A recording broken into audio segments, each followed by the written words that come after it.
about 14%. The NPC decided to reduce the monetary policy rate by 150 basis points to 14%.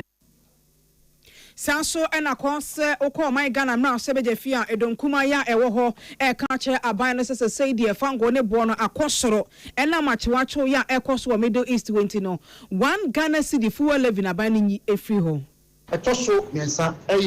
one Ghana city baby about.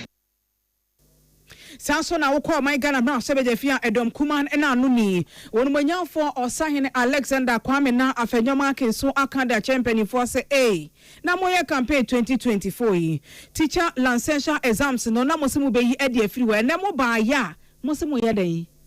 The language was clear that you would abolish the licensure examination. You don't walk the talk. Your government is a government of a walking contradiction. And now same card na da mobile phone ma we di djuma no mpani for me ate ase registration na esa be koso foforo no ebeboa ama wo mo frɛ wa sister ni o lende abroche wo mo frɛ wa hwe mobile phone no so na me send sika mo bi 1000 Ghana aba ho ntibo pin no ye hwe no san microphone nti e no registration we yomo e de afiri ho ye be ko yitak aso ye president e kasa e de che Ghana ban e de fa enema bi hu na e ye enema be important ya wodi kan hwan ho say ye galamse ne so afoforo bi e wachi ensem no afoforo pibi no meka we hu ene wadama ye jubre ene wonyujubre de sansem ne nyanche mu asomo ewo Akan kasamu ye ji ahoden afri nyumakoi ho ya dia seda ma MTN say we there for you everywhere you go saso and na Osons come say what the Osons garlic capsules na elsum omanfo high sense Ghana de TV papa ne freje and ye guso ayeto o makache ne ye boy dance one ye do fi roofing system adoma diamond ye be ye duane e de wo ye duane a be ma didi obonenum tonton dia enu ani ohene spices dead na ekoyi ankasa Lawson Herbal Center at the Lawson Law Chemist and esum ye doctor say enam say siesie manti ya na de bia da man say ade na chesa anti omani ajepan ti doctor say pebi etom Divine Hope Center see enfront to enim say what the ochia herbal powder ne esum ye se ne be ya bema obetimi enya hoden ye na wetimi aye adwuma no Pepsodent cavity fighter apose prekopa e de twi ye se ye twi na no pa ene anwubra ye koda ye frem your hene wa kase bo ahemenem nana ama anotufo ena afi amansan ti ame kwabena mafo afi kase boni ntiremuni Ghana mampeni His Excellency John Dramani Mahama wo kwa probo ya wo kan ni nsira bubodin baako na bebi a wo kopie mu aye doma ahinkuro na nanom adesie amanyofo ekukudam enintini ade na wa tu na wokoya eyeboko wode to adesie no anim se ebra wo ye campaign no na samba ko a agintintiman pa aye 24-hour economy wode wase aye woyo adesie amu do ma hinkuro mu de nie oba besi 24-hour market na sa 24-hour market no eniama ewom no wasesa ne sa ayefro na bra wode asem tu jani yebehwe ensemoni dede na nya asem ketwa watasa sa 24-hour market ya yesi wodoma ayinkuro no enya wonom nko a ayi edostate no be se 260 no obia benya ne chefa na 24-hour economy market no enum na yeba bedi dwa ewo 261 dostate ya ewo mantam ni nyina obia ebenya ne de bi na doma yinkuro project no 30 million Ghana cedis and ye DC ya yes ni say atakura shebe 30 month me van say na tere say 2 years ya 8 month ka ho ni ya awie na ni kasam ne say contractor no so a woye adwuma no Highway Agency Limited ya one more wo free na akwa ni jesem na sa 24-hour economy market we no different from market ya yedi hunyina we ye ultra modern one ya wo be decentralized ya 24/7 a commercial hub wa what 261 district ni nyina mu sabe create employment at the ama youth no what I say ye design no market ni set away say infrastructure ni ye different ebi te say 24/7 security wombɛbɔ ban wɔ hɔ lighting system no nso yɛ sire sɛ paneɛtɔ fam koraa bɛtumi afa yɛde bank bɛbɛm sɛdeɛ ɛbɛyɛ a obi pɛ sɛ ɔyɛ banking a ɛnso wɔbɛtumi ayɛ bie yɛbɛsa de dɛn na ɛsere aba sɛ maamefoɔ yɛ ɛbɛ abɛtɔn adeɛ yi obi pɛ sɛ ne ba kɔ school a ɛndeɛ wɔntwa kwan tententen dɛn na ɛsere no ebi wɔ hɔ nom a afei wɔn bɛyɛ no day and night shift system ebi ba anɔpa bɛyɛ adwuma kɔsi anwummere na ebi atoa so akɔsi anɔpa ɛno nso ɛwɔ mu afei yɛde post station bɛbɛm fire service bɛbɛm security surveillance a ɛtwa yira ɛno nso ɛbɛbubu mu na ɛno nte nkɔ dɛ ɛberɛ a wɔka kyerɛ wɔn nom na wɔkyerɛ so o wei deɛ wɔn mu nya nhunu hwee o pharmacy bɛbɛm banking halls bɛbɛm ɛna child care centers ahodoɔ yi a emu adwumayɛfoɔ baabi wɔn bɛtena yɛ adwuma no ɛno nso bɛbɛm tasa market wei no ɛyɛ different thing altogether. ɛnɛ baabi a yɛgyina yi yɛde bibi baa a yɛfrɛ no 24-hour market edwadie yɛ adeɛ a ɛboa yie papapapapa ɛfiri sɛ obi nya mfasoɔ ɛwɔ edwadie mu ekuafoɔ etimi tɔn ɔmo nneɛma yɛ maame a ɔmo ti dwom a ɔmo di dwa ɔmo nso ɔmo nya kakra ɛhwɛ ɔmo kunu mu ne ɔmo mma na yɛn nso a yɛkɔtɔ nneɛma ɛwɔ dwom ɛbɛyɛ aduane wɔ fie yɛn nso yɛnya ho mfasoɔ enti beebi a wɔbɛsi dwa biara wotumi hu sɛ ɛma ne aborɔfo frɛ no economic activity ɛkɔ so enti ɛtena ase ɛne ɛsɛ o yɛbɛyɛ 24-hour market ɛwɔ Ghana district biara enti Ghana ha yɛwɔ districts 261 na yɛntwa bie nja yanka sɛ ɛha ne ɛto aba ma yɛ ɛha ɔmo anto ama yɛ enti ɛma ɔmo bi obiara 261 obiara ɛnya 24-hour market bi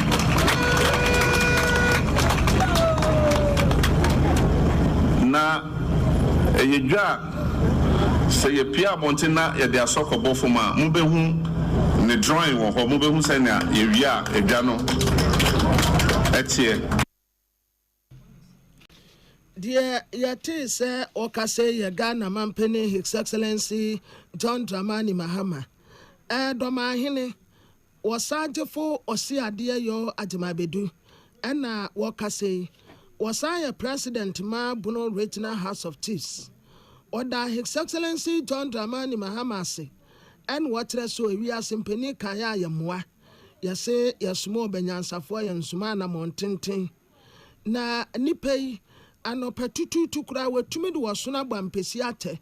ɛma adese a wɔma ntam no nyinaa nya wɔkyɛfa a ɛnsɛ da nyɛ wɔn mu wawa bebree na wosɛ akwan a n'afɛ ɛse paa ɛnya aka ntumi mfa so ɛna akwan graders so yɛ a wɔn dwiri so baabi a ɛsɛ so wɔn de kɔɔta agu soɔ wɔn de gu so wɔn ani asɔ papapapapapa wɔn da n'ase ɛne project ahodoɔ a wɔreyɛ ɛwɔ Bono ɛne ne mpɔtamu. Nananom ahyɛnseɛ no yɛ mu bi na yɛ te sɛ yɛnhu ne yie titiri Bono ha sɛ kwan paa a yɛwɔ ehia yɛ ɛyɛ Brekum Sampa Road ehia yɛ sɛ kwan no asɛe koraa ne nsura mɛka sɛ mfie bɛyɛ nwɔtwe nie yɛn mu bibi awɔ so yɛwura na ana ɔbaayɛ wobɛtwa ahomam yɛhu sɛ yɛwura ne bi de afidie akɔsi so afidie no a wode kɔsi so yɛwura ne yɛhu ne yei yɛwo so yɛho sɛ no afidie no sɛ wɔnni bio saa ne o yɛwura sisɛ deɛ ne bɛka kyerɛ m sɛ afidie no si so sɛ bebree a bɛyɔ nananom a bɛwɔ so bɛka kyerɛ m a ɛnyɛ turo die yɛwura naano ne nana nsɔkɔhene ɛhyiaeɛ nana nsɔkɔhene deɛ ɔka kyerɛ m sɛ kwan no a ɛda nsɔkɔ ɛkɔ Sampa yɛwura ɛno so wode maa contract push no ka ho bade nyama na badendene a bɛyɛ dɛ bɛgu so a bɛyɛ deɛ yɛte sɛ ɔkasa yɛ dɔmahene ɔno ana yɛ president ma Bono Regional House of Chiefs Osajefo ose adeɛ yɛ agyeman bedu yɛnu asarama atiko kwa pentra danroma ɛne so aboaboa no to nkra yɛtiefo TV. Yet Wakasi boy so I did Chemo Ewanson for Frost, Managing Director at my World Bank, Yera Pascal Donoho and Ekase, and Nay Abeto Jasem, where she at Chame Hinea with Dick Abedi Chewa, my gun, I'm not sure the fee, Yera Bernard here for Southern and Pennyphobia, one more parliament. No Penny Wakasa watch us him. Jina Yesientia World Bank, what on a boasia Wobwa Ghana and say, Wobe hate me Abuano, my Ghana, yet me a beer Numa Bebrena, Mebunabet me Bia Sasso, and na Ghana and Punto and Tiam. Was this I wish him my Ghana. The parliament here Jumaden pa woman na brano woman shek Ghana ban se sika botina wade mo no kwan ben so na Ghana ban nam so wade eye Juma enunti wa ben se parliament se won kwaso nye na Juma ye se ne be ya won be hwe disika batan abebu wo machi edom ene ya ye ka se the World Bank impeni fortress se ko bi a wo UK FCD wo ma carbon se ne be ya wode wani chem wo man Ghana mra hwe be de fie se abedwoko be se num ye betimi abo achi dom wo matimi aye Jumaden na wade asom wo man nsem se eno penin wadi atudwa. Mr. Speaker, we are not interested in other conditions they claim they added. The language was clear that you would abolish the licensure examination. You don't walk the talk. You don't walk the talk. Your government is a government of a walking contradiction. You say one thing and do another. Where is the 133? Where is the 6,000 per bag for cocoa farmers? Where is the electricity that you were supposed to reduce? Yegusua yeboa ya homadensi yensa betimi aka Managing Director Edma World Bank Yera Pascal na yabo dia chem sene otone boase ana wo kan nsem na fem wo cheche mbutai ntia brano wo hye na wo boa wo man Ghana sei ene nsem ni bi. Why we have put in place, along with our colleagues in the Foreign, Commonwealth and Development Office of the United Kingdom, a program of funding to support capacity in 5 parliaments, because we know that as the institution of Parliament is strength, it is good for Parliament, but it is also good for conduct of government and good conduct of policy. And we are very committed to looking at how we can maintain this relationship and also strengthen it in the years and time ahead. In terms of our relationship with the government, Parliament and the economy of Ghana,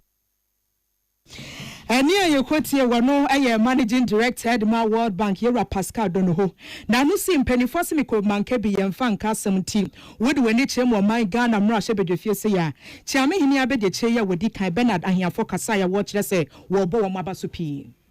Let me also take this opportunity to express our sincere appreciation to both the World Bank Group and the Foreign, Commonwealth and Development Office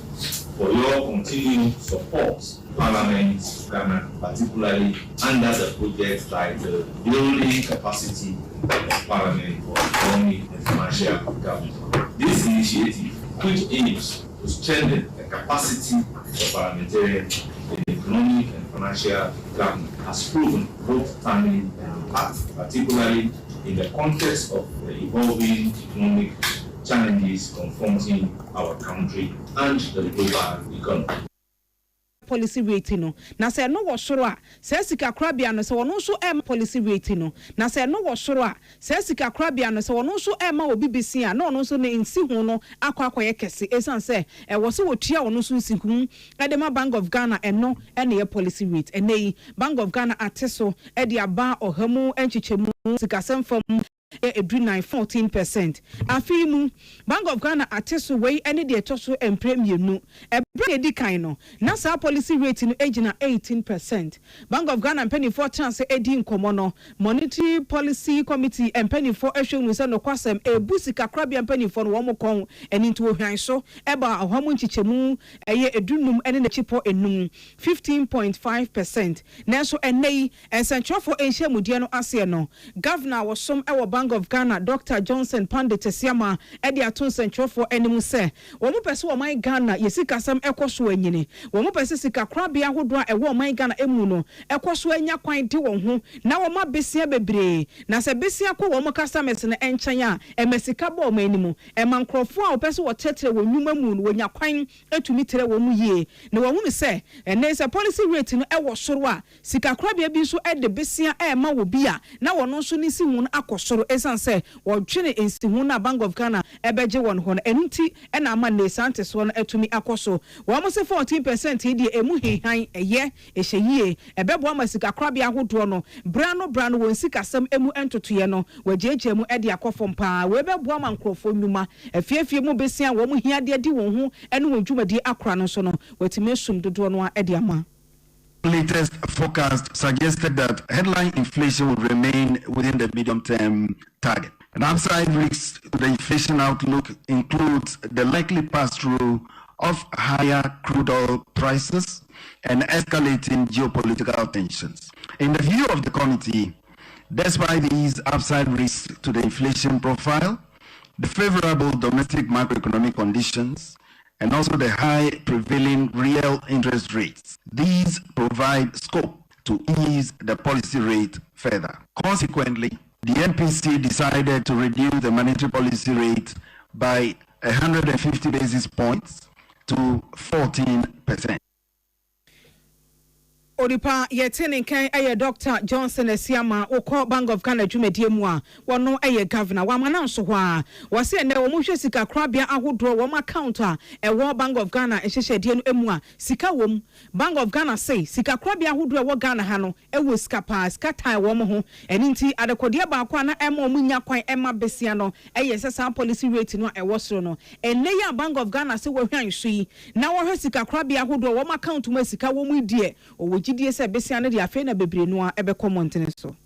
total assets increased, supported by domestic deposits, domestic borrowings, and shareholders' funds. The asset growth was mainly driven by investments, which rose by 57.5% compared to 8.6% growth in February 2025. The financial soundness indicators in terms of profitability, liquidity, solvency, asset quality, and efficiency, these all improved over the period. The non-performing loans or NPLs ratio declined to 18.7% in February 2026 from 22.6% a year earlier, driven by a pickup in bank credit and a contraction in the NPL stock. Afebium was sent to Kwaya Ecos or United States of America and Afe Israel, any Iran and Temuno, or Muwachidi, Ewan Reshemu said, Ebenyan Susan saw my Ghana, ye economy nesunity through a idea bo, Sebecoso Sebeba from Eninti or Mudomeni ADH. The committee will continue to closely monitor developments, especially in the Middle East, and its potential implications on the inflation outlook as needed to safeguard price. Nipa yetene nken Bank of Ghana wono enesum se Governor Dr. Johnson Pandit Esiama. Education Committee ye wo emrasebedefie ena waden sese bi ko emrasebedefie se wanyintum. Ye friend se musin no. Na ba ko eka ho eye teacher fo nso hwe bi a wonum kira ye se ye friend no teachers license exams. Na sa teacher license exams yasu wo mfa nka ho na wo munkyere na asemi beto da pen na minority leader ononyafo Alexander Fanyamake ekyere se abanwe ne hu papa sa abanwe wakasa hwesura hwefom wakai pasa some time ago MPP for this teacher license exams baaye wo mu ya abonsamfo en wo mu mpe teacherfo yie en wo mu pese teacherfo dodo na ntumi nkwakira de enti en ye de we ya be ye osi akwan enti wo mu campaign wo mu so wo mu ba wo mbe yie firi ho ade a musimu be yie firi ho no mu a afa de ma san de abamra sebeje fiesi ya nyentum no wo mu nsan kyere enti aba wo ka asem a woni so campaign message nko en wo betena akonya so anso na asem no aye different. Mr. Speaker, we are not interested in other conditions they claim they added. The language was clear that you would abolish the licensure examination. You don't walk the talk. You don't walk the talk. Your government is a government of a walking contradiction. You say one thing and do another. Where is the 133? Where is the 6,000 per bag for cocoa farmers? Where is the electricity that you were supposed to reduce? The teacher, Dabra, what has happened to it? Mr. Speaker, you must eat a humble pie. concede that after all, Akufo-Addo government laid a solid foundation. Tell us a single social intervention that your tradition has introduced in this country. A single social intervention. Dear Yate say Okase minority leader, Honorable Alexander Fenyomakin. Nani diatina majority leader, Honorable Mama Yarga, Katira Fenyo se, Afenya Samna Okana won't yassi. Ebra ndi sifoya campaign no. Wobian kasu womuba womubetwa teacher license exams obian kasu womubetem di womu kan ya ne se sade teacher ni akọ school no akosua ade awie wa pass ya ba bonten yeso ye teacher ni na after that ni ya say won konkotro ensohwe bi your friend teacher license exams say no wa pass ya ansa na yamana kọ classroom akọkira ade eno no womu se womu mpe eno enya de papanti womu de beka adesuafo no a womu wo teacher training colleges no womu nsohwe ho enti nsohwe a womu be kire no eka ho dada enye se fe ni ye tem ye separate bi akonof ni ye di bi aba south se obotra wa ha no mu wi a ansa no waka ha we di school no a womu kono ano womu nsohwe na womu be kire no ene ye de aka ho enti ye different.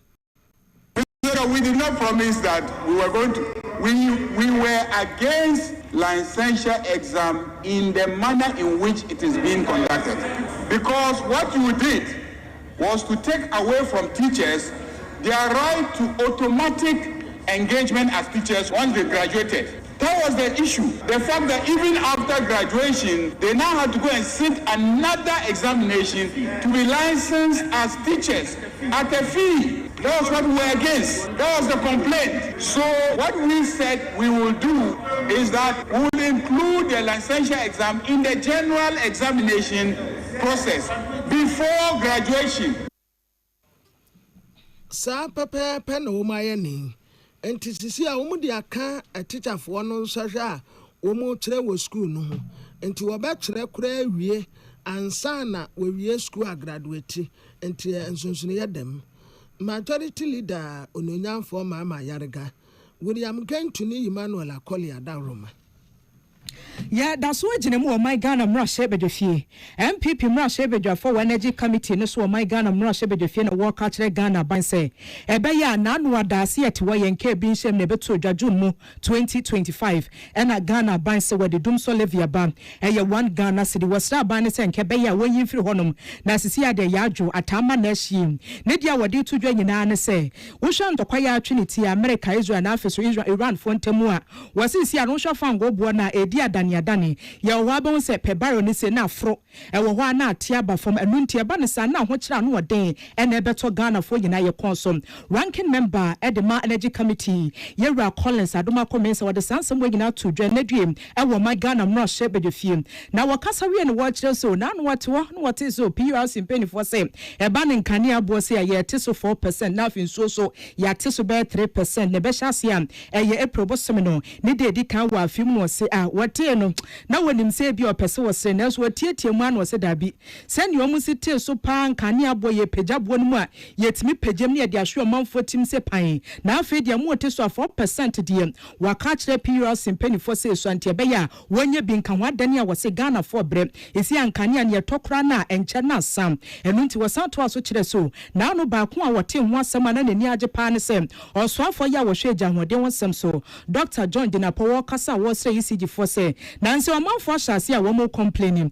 wodi a wodi to dwan say prepaid credit wo try enche na sa enu nti wati abedweko se won hwe se wo betimi ayemu hwehwemu wazo wati nani age na wo se minister ya de na emum wo sre no enhwehwemu na wo mo kwai won hwe se mu betimi ada honom na wo mo ye nhwehwemu wie so ane ebesi bia no won fa mpie montene so se ne be ya Ghana de hye ebetimi atibie nse wodi to dwan bi ne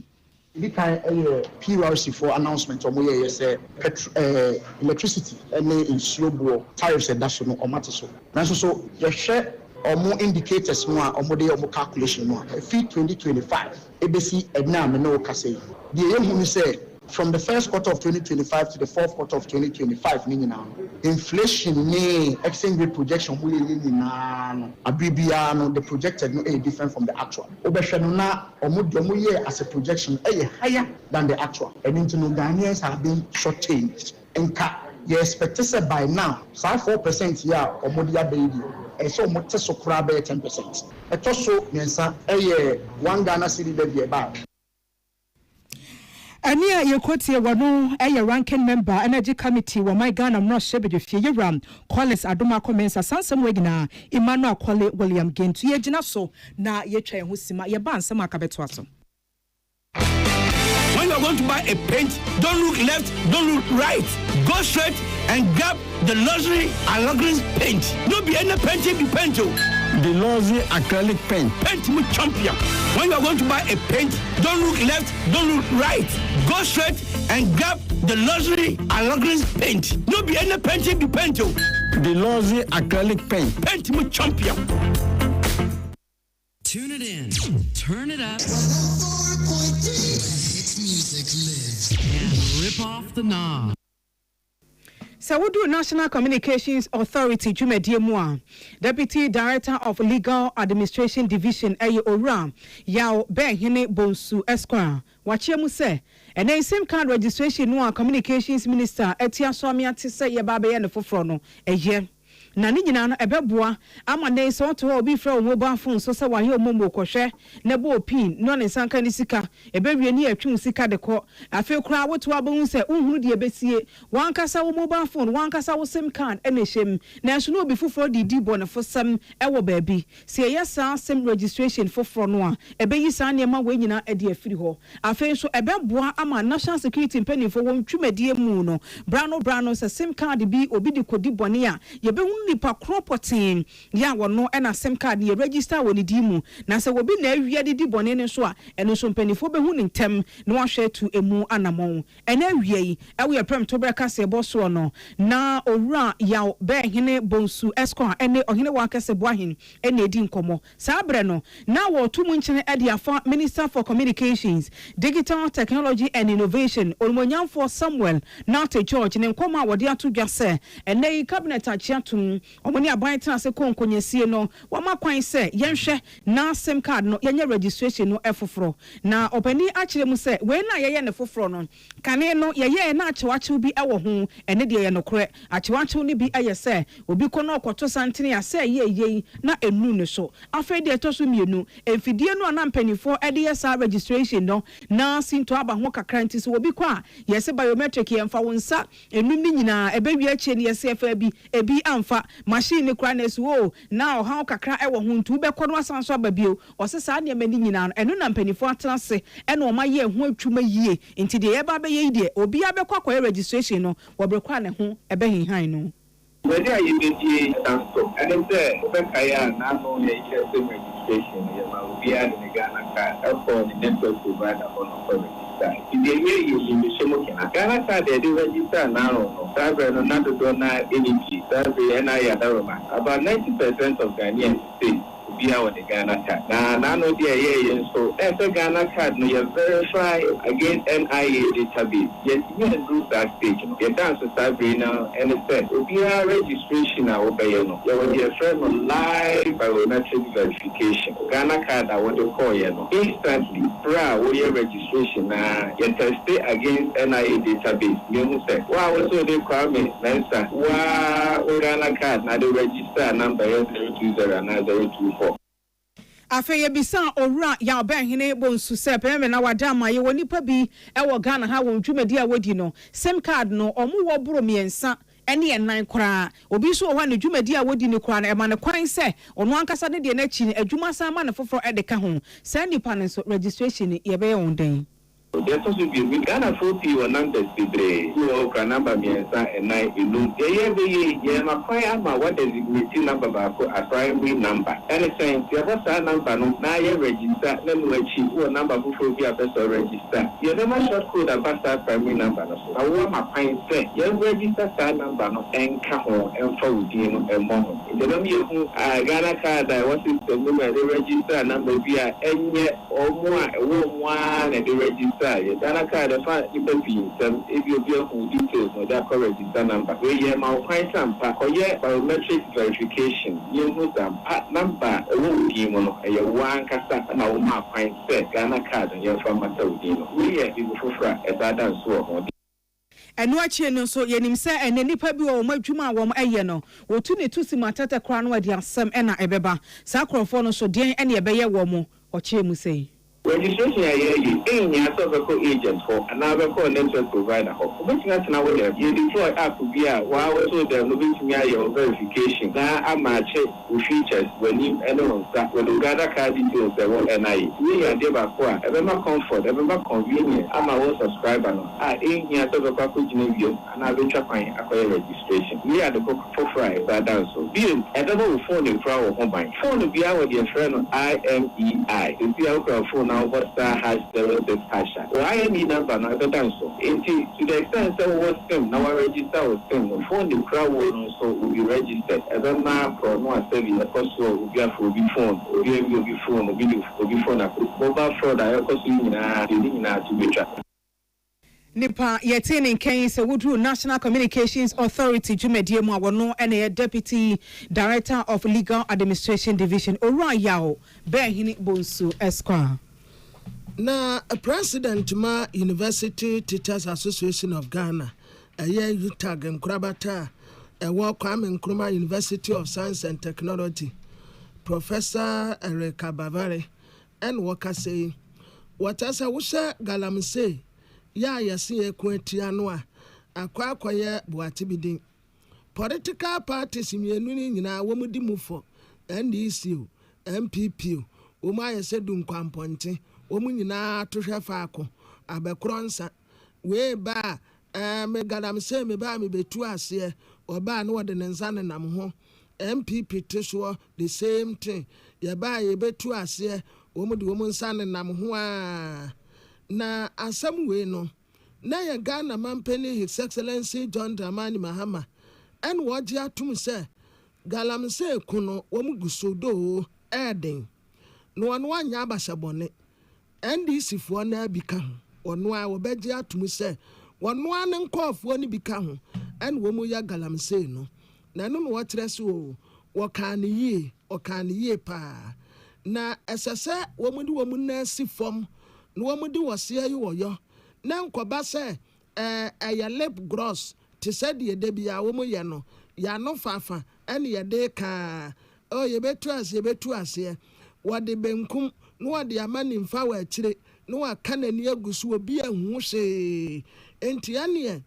asem bia womu ka se yemfa court bi mra na sa court no galamse nsem kwa na yebedi wo ho no ene womu nhye no womu ntu ho anamon especially aban and Chief Justice Paul Bafoboni womu nhye na process no womu nya ho adwuma said ye be ya galamse no yebetumi akoatu ase. In fact, untia na sepo na your lordship Bafoboni omeka so muti fast track galamsey court. Because he said fast track galamsey court no so muti no. Say nanka ni papa mo say ya chiwa nanka di ase na tentem ya chwa so. Because so be ka say machines ya omode ya na see omu CVC ni because dia say ya no de minia ye nim dia say you na yo no empese be yo. Empese be yo dia ye bibia akwanya bia say fast track galamsey no ya wo. The man when he say you no empese be yo. Na mo so so bi ani na mu na mo so atwifam. Enti awmani nyina ya na adwe say galamsey okon ye pese be ko. Ye pese be ko a ye be ko. Enu ntimi yentimi nko. Na enwati na prof wan wakase yo wase ade ba ko asisi e ha adwene pa ne se eniama no a womudi ya galamsey no ebi te se samfan you said de no a womudi kwesi nsuo no so a tututututu no womude hunu nsuo no enu sei any equipment bi e kan wo mu use no emiamia hodo no a womu ye bi wa ha no yembra ni nyina said ye be ya womuntumi enye bie aside that yeso water friend to me and sabedemu a na fra kokwantuwa na nanum ayemfo yi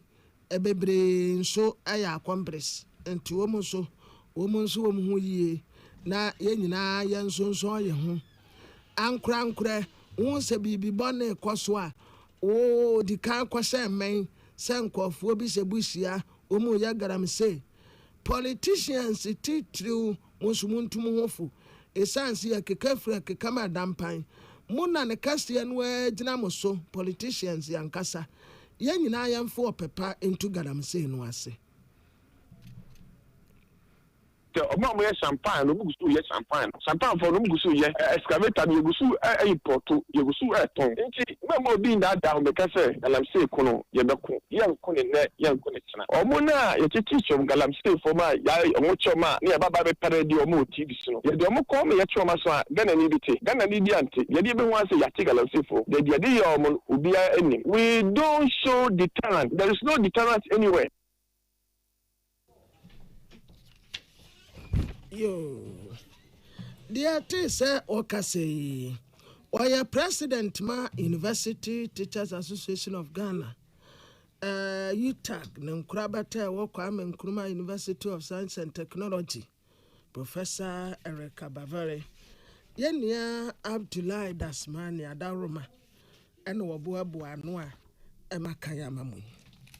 Church of Abedi Chedi Marty, see Dr. Kwabnanya Kotu Nekase. Was saying Nanwada what one KB Shemu, and Ghana Man Penny's Excellency John Dramani Mama Ton Safram Swamras and Ebaya, were betting me a sim kuna edin komowa bankesim. Nasa what's in a son when Pupunit into a Kobe, now coin near the dodo. Would teach in some who ran a man penny bosson and near Jawasi man penny, where the wabridge madudu. Wo buy ye send your what was wo yashi panum, a more de palm. Now moon and answer for bisane so nkomo na bini san waso wo de ka di nkomo paafa na akechua ho sanse se wo ye adwuma na wakechua sebe ayafia sa no ma benu ma ya na ha dwene e ba ne sikasam ho ntutua na afeso sane be ye adwumayefo na ye adwuma no ye die mu nsem betime hia empanifo ene wiebra na wone na ya kona duma ma Africa di nkomo no ene wo chechem sese wo kasa meeting no ankoyi a na bonsam fa ne nyatampi na wo boa chese wo di ntropa wo se ekoyi papa pesanse ma won kwan Emma Leban Penny for Kasa Chairman Peniso. Wahawa ye media doors papa panto besa man penisem. One year she shepe betimi aboasane beya ya ye jumano ye betimi anya sika ebo ya srena feso yetimi edi ye ho so. Wase emu ho na Ghana man Penny's Excellency John Dramani Mama. Wono kra manano ensi no so ono so de wadwene wom ho nti nyame ya adoma enche. Wote abedweko a won behwe wo market ya wonsem sene beya adwuma na wo ye no emudie ene perpere ye betimi abemu. Wase meeting de bra wo mo kwan obi anka nkyere ne se bia agenda we na da bama so ekwa ye kodi nkomo eno an se eka chense mampani atonsa frɛ ne so kɔ eno wo se ekoyi pa na ye se that him as a competition offer the ye mom so ye bo boy ho se e me o bia ye ho no le market ne economy just we the veteran and here the asem not to and no so then the to ye na me clips now we playing in na the most significant for us the independent emolument commission and na ye expenses for the company and as far as no corona the let's just say as a man what you told you Dr. Nyako to amanensi hɔno ma no wasisisi ano ne ha adwene paa ne se bosuma so paa na wo twa waketua se odwumani na wonsanka wasisa side mampani hwɛ na neni enko hɔnom enkomomo ne be mu paa na ne tito se president no yes 2026 the transition na the akọ independent emolument commission na omochre a car buy for education my foka and let us say the abai pachre me say a car and the answer say my phone na so aketua and grand omojena em say na e go brakakra because me ya say so that some response ya obi o yeduma wo so e bi no mo ji 800 Ghana and you know say o kasa kanu so na ni panetin client na na power be mu kuku na wotu ya na ka afro transporter na na ye yantiasie e aban pachire wasanso gina so dia foto anu ode ko ma Ghana ban se o my Ghana ansa ne betimi akyeche na gina eto ahodo ebeje so nti obesere ma mpani se eto ho hyehye no wonhwe na wontrem ye na adwumayfo wo mu ntimi nya so mfaso not be say you befe nipa bebre ni atua moka ene se Ghana bank nipa a Ghana bank atua moka ni 1 million to ye ji akatwe tax ene bibia kama na ye grow man na enya bibia nka ye bibia so for ya okwa bruchira okwa be bi se Frankfurt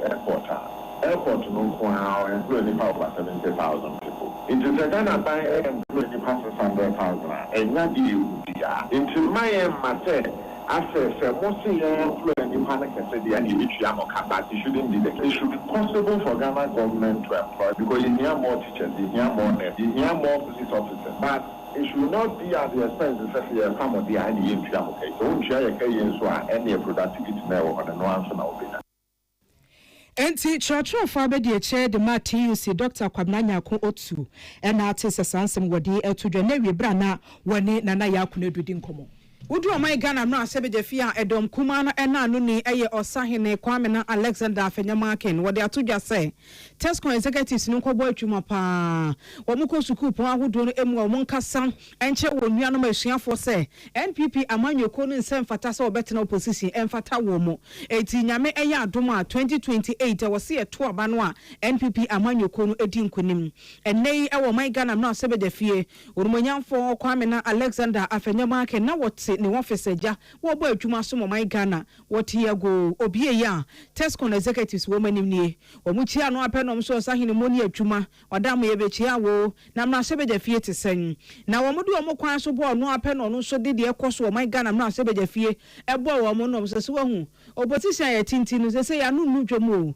ha adwen papa NPP amanyoko so de Tesco executives munim se we have the men na se de binum ekasa we have the men nyina ya hweso amfa mo adwuma sa no mo ye lotto agent na de akoto position enye no kuro we have the men adwuma no mo de maya ye me hote ye so my Ghana papa se de ye da fa na masef na nam opposition wa ye tinti no du na sebe de fia ya nunu ba bia e ha dwen adwuma no so chen wo mo ati abamu eti mo nsha se nkoye campaign se ne be ya ye to aba 2028 NPP amanyoko no ebedi nkonim enya no NDC for no ade omunim ye ne introduction ebio ade no mo ye no omo nti se ye a ye bibia ye se Ghana omo de omo party for national service kwa wo pia ya omo se omo party nti wo tena ho etwuma nso na nda woni etwuma nso wo betre opposition ache na omo de omo promote omo party members nti ye nhyɛ afi wose wadi NDC amanyoko no aban ho ya papa ne science efi sa bredi kono Tesco executives no enhwe anim se dom kuma e wo man Ghana na hye be fie be chance abontoa e wo suku pon ahodo e wo man Ghana mu nyina no wo hye won campaign no ase afiri ho. Carry the message down to your executives and to the larger body that your mighty minority caucus will soon be coming to your various campuses to charge you up. We are going to charge through the storm. And like I indicated some few days ago, if elections are held today, NPP will be in the majority. But that would also require hard work and loyalty. So we have no doubt on our minds that we take up the mantle. We are in opposition. Do not allow division to break you down in your various schools. Nipa yetini ken efutu abato besaso no asebejani ene no edom kuma na ena no for my Ghana no asebejafi onumunyamfo osahene Kwame na Alexander Afenyamaken one Tesco executives ne hyiaye William Kintin afi Emmanuel Akoli Ghana Investment Promotion Center ya DIPC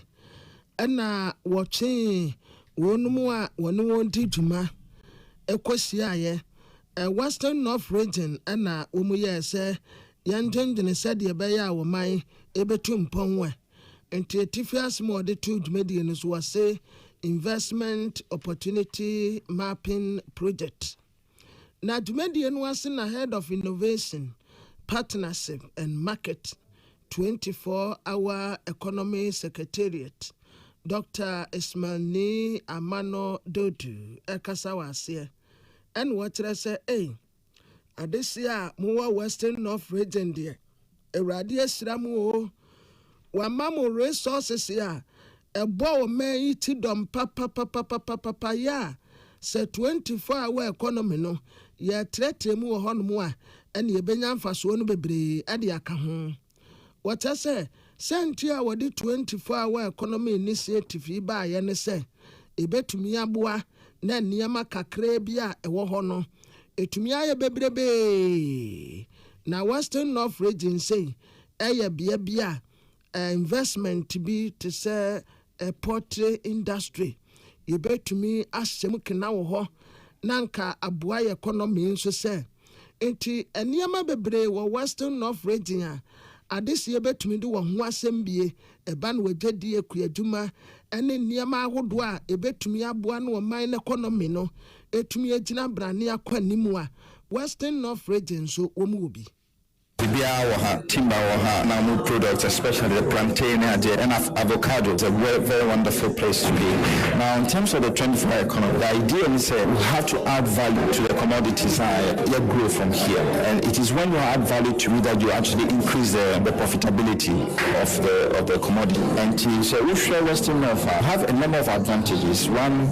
your land is very, very good for production of very essential crops. Number two, your closeness or proximity to Cote d'Ivoire gives an opportunity for a cross-border trade in some of the Ghanaian commodities and produce. And number three, you have the farm base. I'm sure you even here the youth farm near there, and we have to capitalize on all of that. You have to capitalize on all of that. The artist Okase Dr. Ismani Amano Dodu. Wanfanso and what I say. Sawusha Western North region umuwa niamu eniema wo ho papa ya ankofo ade wo sika kɔ hɔ no mu a wo benya niema yese asada no omu pese Western North ejina brane ema 24-hour economy initiative no. You ship Western North, some of the non-traditional export products out you have. Why don't we put in an investment here to add value to some of those, especially avocado, that we can do a lot from avocado. All those commodities, can be grown from here. We'll be able to invest in that. We also know that in the Build 24 program, Western North provides an opportunity for the timber industry and how to use the different types of timber alterations that are combining with fabrication of metals now to come out with this kind of affordable housing scheme, how we can be able to scale up across the country. And Western North has a tremendous opportunity for us. You have a very powerful youthful population that are very exuberant, and I think it is a resource Ghana has to tap into and be able to unleash the industrialization agenda that we want to have for Western North. Dear Yate say Okase nyina yera Dr. Ismani Amano Dodu wanfanso and was said yebeya umbetumi a support a small medium enterprises here a one potem one munti omudinsi se bi eba na science say no SME facility ye betumi aboa na omu akwa akope bosia na bia obi a oye tumedie bia ne sika semusua no eno anso okọ no mu a wagibi wode akwa akosim entos ba akope no wotumidua ene ene wadua no bebrebe anyo ba ako no wotumidua wadua no bebrebe eno kan wo titiri wunti ene wade dwumadie kopie mu ho.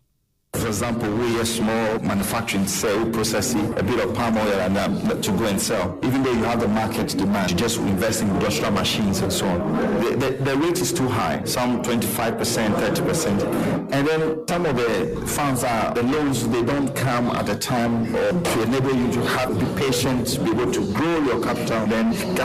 build your equity now. And we have to look at, number one, a low interest loan, which is affordable. Number two, one that is patient. In other words, can give you between 3 to 5 years to be able to build the equity now right to your back. And then the issue is also collateral. Most of you who want to go into enterprises. For a head of innovation, partnership and market, 24-hour economy secretariat, Dr. Ismani Amano Dodu. Yenia Osmafo Kwame Usu, Liberty FM, Sefi also, Western North Region, Nada Roma 84 TV. Also, for ya was share Mebuno Jumedi so mayimu. Yewura George Pariado ene kase wachira se Ghana bangu so awoye nhihye se hwemisua medwumedie ne betimi abaso de ama Ghana mebunu na de bia da wo sode anopa betina menye adwuma nyina no esu betimi atwa saso na manfo a se bo ye mebunu de bia da na ntampe yesi wo mano no so ye betimi eyi efiri honom wose so manfo be hye ne nsusi ya NDC aba betina so no wadwene Ghana fo ho ye party chiu ne mebunu nti de bia da no hwe policies ahodo bi ode ba eye ne ebeboa se ne be ya Ghana mebunu da chen ebetimi aye krabehwe bedwam nkasa ho dwumedie bi koso won kramantem na minister ankasa ntimi ankonte wasma director of human resource Emma ministry ne Ivan Salom Habada eno opani akasa na wachechem se dwumedie na ya sha asiese ba kopa ne sensa no dwumantete wose eba eboa papa afe ba ko eka won se ya de bia da wo modwene ho a wo monte asiese Ghana mebunu eno kohwe social media so antampinkuto ne wo monom no wose wo best pa se we nyina ye kwasafo dwuma wose ye na emebu na wo mu tusa na mo no betimi efremu Yewura Habada nsem no ebini. The Ministry of Youth Development and Empowerment was established to provide direction, policy direction, coordination, leadership in programs that unlock the potentials of our young people. Our focus is simple: to create opportunities, build skills, and empower Ghanaian youth to become productive citizens, innovators, entrepreneurs, and then leaders. Across the country, we are implementing several programs aimed at addressing youth employment, improving skills development, and strengthening mentorship opportunities. One of our flagship initiatives is the Ejumara program, designed to support the young people between the ages of 18 and 35 to support and grow their own businesses. Ania Yokotie, Director of Human Resources, Sewa Soya Washe Mebuno Ye Di Honsem so Evans, Salom Habada. Miko Manke Biyam Franka Sem to Kwanchefo Peniam, Wada TCD and no Andy or Seo Kraso di say, and it was so. Bebia ni nipa o chire me kwan a o tete me. Okono ho, saa na pese mani pemu say young people have been sebi. Omuntimi ansore emeye nipa akese prekupe. Say ye fa kwan extra chat na ye guide omo a ebetimi aboa ama omo mpani ye no akoyie na ni titiru the end product is a Ghana kan ko ni ye die nti no enti na say yes enti na yagia tu na ye eni je say President John Dramani Mahama edi youth development and empowerment esi ho a be hwete sentity e bi say e yo ma se de enyuma bi say in the private sector na ye na say NGO, but as a minor or say, I said, dear, a discipline room, a bois, my intimity. Kwanche for penny ya wada TCD ano ye randi or seokranesam anono. Na convener the mass summit Rosland Fosua eje kasaye. Nedia wadi tu dwe nyina ne sesi ya no social media ne die about na se. Na dia ba kwa ya ne se odu ho ma information amane na apa benya. Na nso mebudu do na se we nya adane ne ntete se ya. Giraye na abesi na hwe ya na moa odachi. No social media and the information we bring go papa oboni o na youth ne bebre obi akita phone okoro no ma ne ohun bia na wafa ebi won ma na atro nko asa na ebeka filters na so se wunya obi a won nenam na o chew opan no woni beka nsa in real time a utimi bisa no question bibi kra na abehu na won te ase a utimi bisa adwenkyere na fa ni pana chew se o fa kwan we ye ni say ye dwen ni hu se ehu hia enam se Ghana beko nenimu a na ye memunu na se ye memunu na enya the right education enya the right information na sabi ye anyame ya adom ya koye nim no ya nso omo nsa ancheche omo a na ni omo nenam sa na information bia omo de ye adwuma eno no emoaye eno nti na ma ye kan ye hobo ma ye di dwumadi a enti Convener the mass summit Rosalind Fosweje sansem wanyina yenua pani na omi obene wa na tro de besom yen ene Koforidua High Court so ekwa setena wotemu for George Krofa ade enetina atwamu na empanifo de kane national chairman NPP amanyoko no edimu Owura Dible ebechina no anim ba wode no bae no tieti ensem no emuo no Owura Dible mranim ni eye Owura Godfred yebo adame esre empanifo se Fedible ne ho fa ne kakra afen so so mo hwe no ani nyini efie mu okọ animu eni ti se okọ so ahye posifo ekokumu a emwa na pomodin ye makwa mani nkofie na eda ye de asem no ebehye no oka de champion for se Freddy Blay wodi mra so fere mabu mranti obeba court na asem no penifo ato aso court na gye ne tumidie so ama ne bill sika 800,000 Ghana cedis a wodi nipa mienu ene gina akire sa nipa mienu yi e wo se wo mote nkran krodua mu a anase wo mote eye epoye mantema sanse ne so na boa ama mpanifo ehia wo e wo hwehwemu bia hu a watumi aye ne sa pepepe ni nyina adefa ensasesemu achewachewo ya ama ne homne so e wo ebru kitase empotem ho mpanifo se Freddy Blay se ene dia owura bi so trinity se ene dia asem no kokopie mu e wo court fofra eno e wo ekropon circuit court near say court no tan asem ne so no otonsa de Freddy Blay wamma e man penifo bu asem no editia no eno na chi wote se wo the bench warrant enam hwehwe no a penifo ekokoche no Godfrey Ebu Adame sen o Freddy Blay wa yemanim ni e wo man Ghana ha se ni wiase mfihia porepore aduana enwotwe 48 years into one no senka asem no police for ma ne te ya enka won ka se wo mumrenti won konko be kododo nenso wante ho ma ache no ote ya ne se the bench warrant hwehwe no eno no ankasa efri nipem eko eno a oka ye na court ni gina so ema ne bill no empanifo pon court no Freddy Blay emra nim ni Godfrey Ebu Adame eni senchofo edin komo. First comment I make is that ordinarily this should not have been discussed at all. So clearly the denial of bail to Freddy Blay was quite unusual because almost every offense in Ghana is bailable. Apart from that, you have regard to the person's circumstances, his means in the jurisdiction and all that. Somebody with very sufficient ties in the country, no one can reasonably expect that Freddy Blay is one person who absconded from the jurisdiction, let alone evade the process of the law. And for that matter, clearly, bail should have been granted. It's an offense that is quite spurious without any basis at all. He never committed the offense that he's been charged with, which is causing unlawful damage to property. Indeed, the prosecution's case is the facts of the prosecution's case. Ora Godfrey Ebu Adame amana so wa was the client Freddy Blay no wan ko bubu obi adan de etoso mienu o say ekropon circuit court otemuafo no suni ne ban wodan wadi aninti wo hye wo krata so say yenche Freddy Blay enfa no ko hye police for kukum ni so wo se wo no nani enye ho no wadi court no ehwo yaw. For him to have been put through the requirement of having two public servants and all itself would be a little bit, not necessarily hard, but a little bit harsh. And I thought that it ought to vary, and it was varied in the way that it was done. But I'll say that,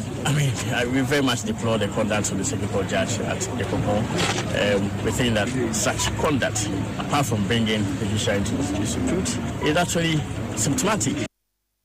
Nipa yetene ken lawyer Godfrey Ebu Adame onu na ejine mwatwitwa ede age kane national chairman of NPP Amanyoko no owura Freddy Blay sansemi mpanifo se court no abodi asense wi mo besanso akobie ewo eproboso de to sonkron ewo ekropon circuit court Michael Akrofini ensenchoni asemi na dama ode sumie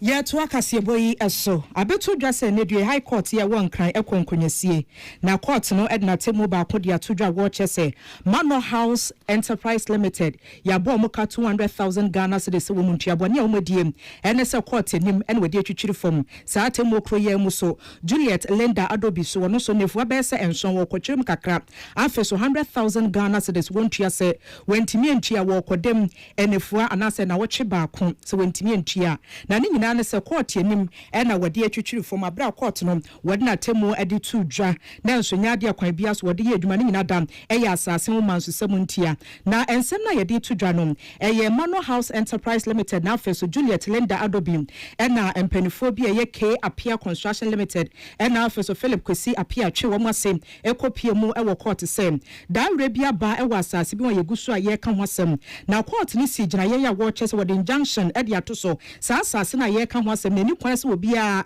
ekoye adwuma bia wo asase ne so sa temu ne baye November mu 2023 nanso echi na asem ne baye ye hunu se asase kro ya so omanfo asase a wo mu si dan bi wo so enam so ma nipa na wode na asem koda court no wo hu ye na anya ne denti wasanso kopie mo court dem ena o ka kire mu so na anu ada wodi atemu atise di tudwa se ansan ye bedi asem be wie kopem se ye bedi be wie no eni kwan so obi akwa asase ne so ese wo kwa akoye adwuma nanso nei enti yekopie mu asase no so no yehu so obi ahyase ya kyerese wo ye adwuma ewo asase kro igo ya esom enam so matemuafo peniyera John Nyante Eugene wakasa wo kyerese adanse die ne nsa ka bi pankrat evidence so eyade akwan bi so wenye bi ahwem woto ne boase hwehwe mu oseda bi senia wono ato ne boase esini gina ye semedi injunction dia to so na afenu nyina wo munim na nso wo mutimi course ase court wakampo a nyaade ebefi unti asase no ye behwese ebesi edan ewo so de na kyerese wo mu anyaade kura na court na ato so ya wo kyerese se wo buo ni de wo mantimi amfa matumi nti ena enne ya ye kase wode na temu ati se wode atodwa nipa wodi kan ya wo yi asem no ano eye Mano House Enterprise Limited ono ye bonika 200,000 Ghana cedis eno ene nsema wode atodwa sanse wo mu kyerem se wo hu bone ne pa na nso ya de akwan bia so woto aso etimi ediye afi ni otoso mienu a wo yi nsemfo ano eye Juliet Linda Adobe wono so court ndi atodwa ya wo kyese wo kwa akotwere nefua enson eye 7-day jail term no ena afi so 100,000 Ghana cedis ene sika ya de to na pempe memum saa sika no so wantimi ntwi akwan bia so na wotwe baako no so kwa akobie mu court ne de atodwa ya wo kyese sisi ya na wo mu edi card wo matemu de atodwa no asase no so wo bibia da wo sha ase se wo ye project awo saa asase no so no abra atemu ni nya meto dwa ne de ye nka ohwe saa project de nsi honom na emum bra court ne kyese wo de injunction no eto honom na nipa no kwa asase no kwa ye project no wo si saa dan ne nasefo mu si nyina no wo hwe so mbetimi edwiregu na nkosi ne tebia dada mu sansem we nyina Samson kwa menyameche ene tro ya wode ebesom yen ye gina wo su ne etwa ho sima ye ba ansem aka ebeto aso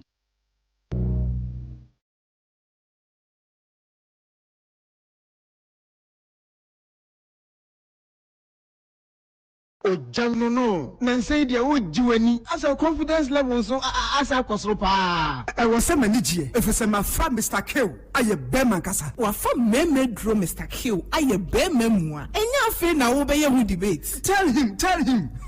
hey na ada no fa World Cup sa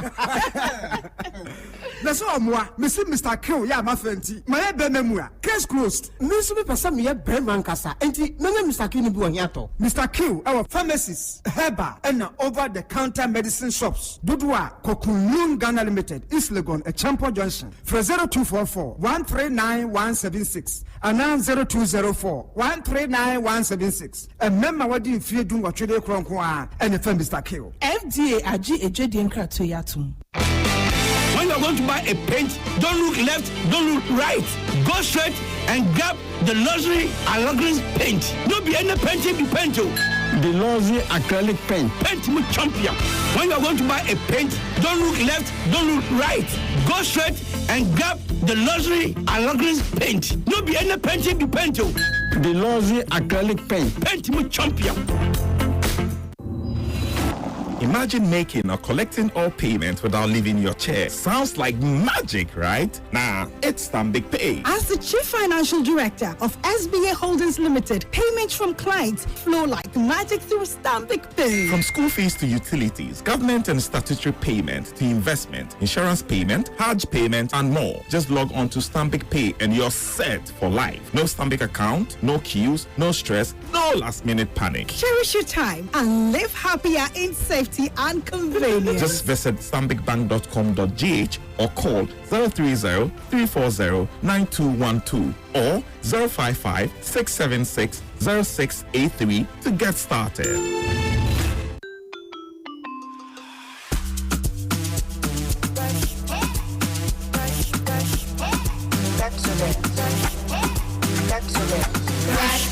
Brush your teeth every day and night. Up and down and all around. Brush your teeth and bright. Brush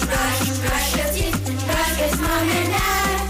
Underneath and in between. Brush the germs away. Pepsodent, cavity protection.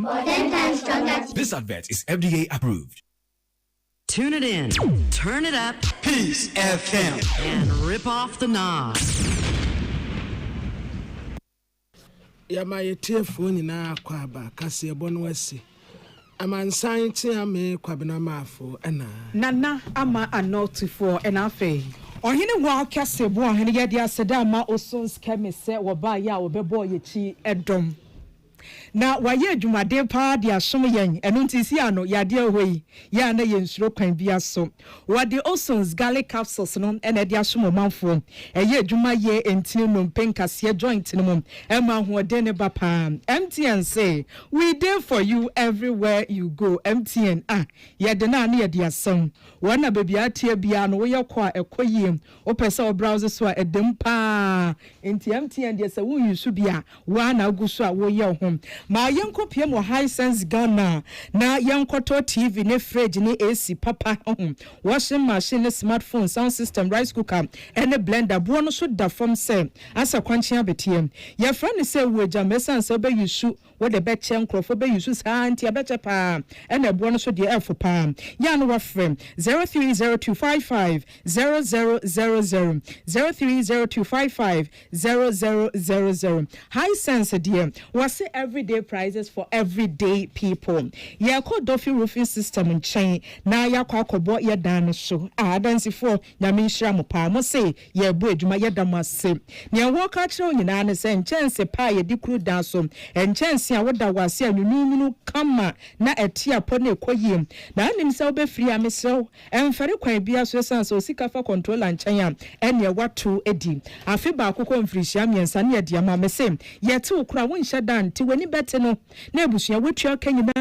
wie enti chance dan papa de bodan so de dofilfo na wo moton a wode ma wo manfo nti ba afi ba kom mfirihia miensa ntem no na wato bo ase na wetua nfefefe de amaye office no East Legon eben Trinity Theological Seminary obetimi afresi 054366 1716 0543661716 and also 0243232818 order for ya yeduane papa wo yeduane a yeduane a ekase wo your ba na wutiemia ma wo kuna ni nkafie ba ma de wo ma na eduane pa no wodi wia me se wo didi wa abonten kra ye ne se wa ye bone atia nyankopon sa na tie ohenere spices no na ye to ye bo ase se ye nkwan se ye abom se ye jollof chicken beef spaghetti say your fish be say eduane bia wo ye bia no ya shada to your bo ase asort nwotwe no artificial flavor bia enti wo de go eduane ma taste ne dead down what yan kasa mo amoton eduane no so munko to be na muntonwe sansa mutonwa ye beto ediama obi wonu made bia na gaga menye dwuma anya mesra ohene no kwana kotu na tonwa te shrimps and as a good and na fried rice na wo ye kra na hia bi noodles no enu bia na hia so de begum kama na eduane ni taste no wate no wapom den etimi awie peye edi amount 0207805398 0207805398 afem 0244525908 Lawson Herbal Center had a Lawson law chemistry drone and what yaba Dr. Lawson said and I'm sending a drone boy jumantisiano your friend a virgin doctor amount for kind of virgin doctor because she baby yes baby I need baby I out time come up na baby I need wa what in ya making asem mesi wo bad yo ho ma mo bi nka nkyerɛ ho no ma no wa collab na wa ka kyerɛ me say me ye vaginal swab kana mti vaginal swab entu ya na se bia wo bacteria infection on be ka kyerɛ wo yeast on be ka kyerɛ wo fungal infection ni on be ka kyerɛ na wo hu via na wa be pe Lawson law chemistry do ne bi na wato na wanom nom na no pe wia ne anwumira wo koda sɛ ne on be kyerɛ ne pepepe sɛ de be infection ni nyina e be clear ni nyina kama sa sent bi na sɛ be owro bi bia na efiri mu ba nyina no na sɛ mu keka o kakra asa wo bre we na meka no enye mma pew mema no so monka ho bi na monto na mu nyina mu siesie honom na be ma ne bibia koyie wo ba no so bibia koyie na mu hie mu akete so a eya mo mfram na mbedi refi ne kama ne de no na kono bi eye no Lawson herbal product ne de yagia tumu ya beto ankasa me se be ma tobi ma ayire wo ba tobi ma okunu ate empna tro we ede nanso wotwe ne sa na enwia wade a dwene ne ya enti anu sa na anya Lawson law chemistry ne bi na atwa me se wodi siesie wa be ma na nche no wo kofia akogye list pharmacy ni over the counter afi herbal shops bia benye bi atom obetimi afre 0248619999 0248619999 afi 0242133577 55557 Divine Hope Herbal Center yadamasi and sadam or the Ochia Herbal Powder no abam ampa usisi taya uya emane memba ni na kokwesi utompuano moja brosom wa yemre pa wompem na odu keta so na wontimi nkyira wo classic power dia na bema mempese medwen ho kura bema dabi enye title na wogina me CEO ena me honorable ena dabi o za title lordship bema die mesi udum paso a wo so ho kenya ho jawudin wompa no so mo ba no na ma na udi ejiji woni tirim se